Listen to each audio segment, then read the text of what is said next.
जय हिंद साथियों।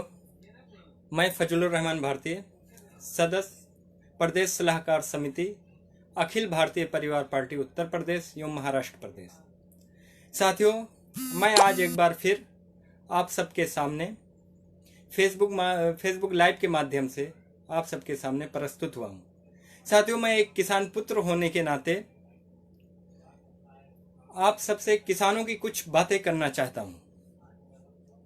साथियों, आज हर साल की तरह इस साल भी 23 दिसंबर को संपूर्ण राष्ट्र में किसान दिवस मनाया जा रहा है। साथियों, हमारे देश भारत के राज्य उत्तर प्रदेश के मेरठ जिले के एक छोटे से गांव में एक साधारण परिवार, गरीब परिवार में जन्मे किसानों के मसीहा चौधरी चरण सिंह जी की जन्मदिन के अवसर पर हम किसान दिवस मनाते हैं। साथियों, चौधरी चरण सिंह हमेशा किसानों व गरीबों के आर्थिक स्थिति को ऊपर उठाने की बात करते थे। उनका मानना था कि जब तक किसानों की आर्थिक स्थिति ठीक नहीं होगी, किसान खुशहाल नहीं होंगे, तब तक देश का विकास नहीं हो सकता। साथियों, उनके अथक प्रयास से सन 1952 में जमींदार उन्मूलन विधेयक पारित हुआ। किंतु साथियों, आज के दिन 21वीं सदी के डिजिटल क्रांति के युग में भी किसान अपनी मूलभूत जरूरतों के लिए संघर्ष कर रहा है। साथियों, कहीं ना कहीं सरकार की नीतियों से अन्नदाता को देश के मुख्य धारा में सम्मिलित होने पर विफल रही है। साथियों, इस अन्नदाता की वेदना को मैं 4 लाइन के माध्यम से आप सबके सामने पेश करना चाहता हूं। साथियों, प्रतिदिन फांसी पर लटक रहा जीवन में हुआ यह लाचार, चारों तरफ खेतों में है हाहाकार। प्रतिदिन फांसी पर लटक रहा जीवन में हुआ यह लाचार, प्रतिदिन फांसी पर लटक रहा यह जीवन में हुआ लाचार, चारों तरफ खेतों में है हाहाकार। इस अन्नदाता की सुनो सरकार, स्वयं या भूखा रहा मरता जो अन्न उगा दुनिया का पेट भरता। स्वयं या भूखा रहा मरता जो अन्न उगा दुनिया का पेट भरता। इसकी परवाह फिर भी कोई न करता, इसके नाम योजना बना राजनीति हम सब करते बार बार। लेकिन कोई नहीं सुनता इनकी पुकार, कभी इस पर पड़ती सूखे की मार, और कभी उन पर आ जाती बाढ़। सारी मेहनत बेकार, खेतों में है हाहाकार। इस अन्नदाता की सुनो सरकार। अगर यह अन्नदाता नहीं रह पाएगा खेतों में, अन्न को कौन उगाएगा? यह जग भूखा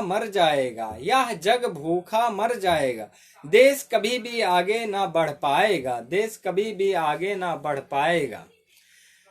साथियों, आज हम देखते हैं टीवी चैनलों पर डिबेट होती है, लंबी चौड़ी डिबेट होती है, लेकिन किसानों के हित की बात कोई नहीं करता, सार्थक चर्चाएं कोई नहीं करता। ये बात नहीं करते कि किसानों की आत्महत्याएं कैसे रोकी जाए, किसानों की आय डबल कैसे की जाए। राजनीतिक पार्टियां चाहे कांग्रेस हो या भारतीय जनता पार्टी, सब सिर्फ वोट बैंक के लिए किसानों को इस्तेमाल करते। जब इलेक्शन आता है तो किसानों की याद आ जाती है, उनकी कर्ज माफी, उनके आय को डबल करने की, एमएसपी की, उनके समर्थन मूल्य की कई बातें सामने आती है। लेकिन किसान जैसे ही इलेक्शन खत्म होता है, सरकार बनती है, सब ठंडे बस्ते में चला जाता है। किसानों को याद करते हैं सिर्फ इलेक्शन के टाइम में। हमारा देश एक कृषि प्रधान देश है। यह लाल बहादुर शास्त्री का देश है। यह पंडित जवाहरलाल नेहरू का देश है, यह महात्मा गांधी का देश है, जो कहते थे, महात्मा गांधी कहते थे कि असल भारत गांवों में बसता है। साथियों, आज उस किसान की हालत बहुत खराब है। किसान प्रतिदिन आत्महत्याएं कर रहे हैं। जब जब किसानों आत्महत्याएं कर रहे हैं, वो फांसी पर लटक रहे हैं। साथियों, जब जब किसानों ने सरकार से अपने फसलों का दाम मांगा, अपने खून पसीने का भाव मांगा है, तब तब सरकारों ने उन्हें गोलियां दी हैं, उन्हें अपमानित किया है। साथियों, जब जब किसानों ने पानी मांगा है, सरकार ने उन्हें गालियां दी हैं, उन्हें अपमान दिया है। साथियों, वर्तमान में देख ही रहे हैं, जब किसान सड़कों पर 3 बिल के विरोध में उतरे हैं तो किसानों को क्या क्या कहा गया, आतंकवादी कहा गया, उन्हें खालिस्तानी बोला गया, वो बोले गए ये किसान नहीं, ये राजनीति कर रहे। साथियों, लेकिन किसानों ने कभी भी देश की सेवा में पीछे नहीं हटा। जब जब देश ने उनसे सैनिक मांगा है तो किसानों ने सबसे पहले आकर किसानों को, अपने बेटों को आगे किया है। अपनी बेटियों को विधवा करने के लिए किसानों ने अपने बेटों को देश को सेना दी है उन्होंने। और किसानों ने खेती भी की तो ऐसी की कि अपने घर गिरवी रख दिए। जिस घर में किसान रहा करते थे उस घर में वो घर बिक गए। जिस खेतों में फसलें कटा करती थी अब वहां प्लाट कट रहे हैं। साथियों, ये प्लाट क्यों कट रहे हैं, ये हमें सोचने का विषय है। ये प्लाट इसलिए कट रहे हैं क्योंकि खेती अब फायदे का सौदा नहीं है, उनका लागत मूल्य भी नहीं मिल पाता। साथियों, माफ कीजिएगा, मैं बड़े अफसोस के साथ कह रहा हूं कि देश में किसान लुटता जा रहा है। साथियों, शहरों में जब हम अपने त्वचा को चमकाने के लिए, सुंदरता निखारने के लिए स्किन क्रीम का उपयोग करते हैं, तब हमें सोचना चाहिए। जब एक किसान अपने खेतों में पानी सींचने के लिए जाता है तो सोचना एक बार उसके पांव की एड़ियों को देखना। उसकी एड़ियां ऐसे फटी होती है जैसे बारिश में अकाल पड़ जाने से जमीन फट जाती है, ठीक उसी प्रकार उसकी एड़ियां फटी रहती है। और जब देखना उनकी एड़ियां फटी रहती हैं, उसके बनियान का चिथड़ा चीख के कहता है, देख भारत में किसानों का क्या हाल हो गया है। रही दूसरी बात एमएसपी की, एमएसपी तो उन्हें मिल नहीं पाता है। उन्हें स्वामीनाथन रिपोर्ट की बात होती है, उनके स्वामीनाथन रिपोर्ट की सारी सिफारिशें धरी की धरी रह गई।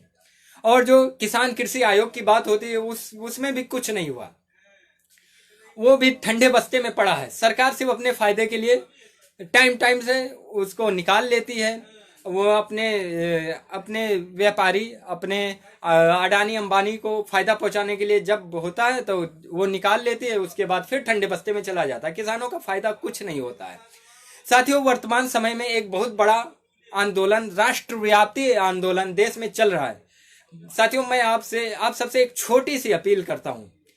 साथियों, हमें किसानों का समर्थन करना चाहिए। हमें यदि देश में भंडारण का नियम बदल जाएगा, देश में व्यापारियों को उन्हें उतना भंडारण करने की छूट मिल जाएगी जितना वो चाहेंगे, तो साथियों इसमें सिर्फ किसानों का ही नहीं, उपभोक्ताओं का भी नुकसान है। हम सब पूरे देश का नुकसान है।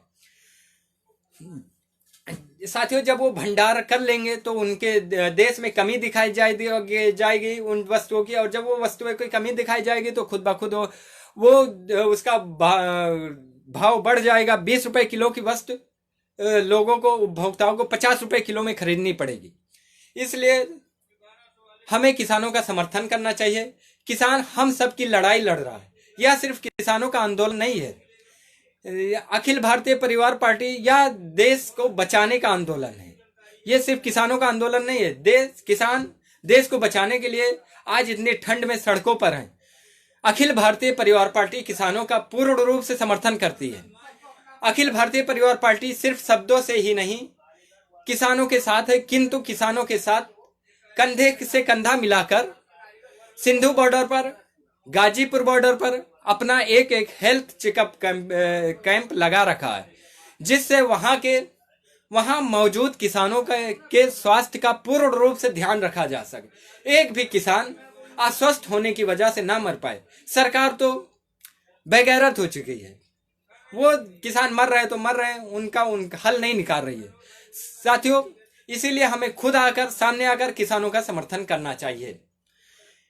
साथियों, अखिल भारतीय परिवार पार्टी किसानों का पूर्ण रूप से समर्थन करती है, अपना हर टाइम पर हेल्थ चेकअप कर रहे हैं। साथियों, और अखिल भारतीय परिवार पार्टी ने एक बहुत बड़ा काम किया, पुण्य का काम किया। 21 दिसंबर को अखिल भारतीय परिवार पार्टी ने एक ब्लड डोनेशन कैंप का आयोजन किया, जिसमें देश के किसानों ने, आम जनता ने और अखिल भारतीय परिवार पार्टी के नेताओं ने बढ़ चढ़कर हिस्सा लिया। यह ब्लड देश के किसानों और सैनिकों के लिए है। आज देश के हर नागरिक को देश के किसान का समर्थन करना चाहिए। देश के किसानों के साथ खड़े होने की जरूरत है, क्योंकि हमारा अन्नदाता आज परेशान है, सड़कों पर है। इतने ठंड, जब हम अपने घरों में ठिठुर रहे हैं तो वो किसान सड़कों पर है, सिर्फ देश को बचाने के लिए, अपने लिए नहीं है।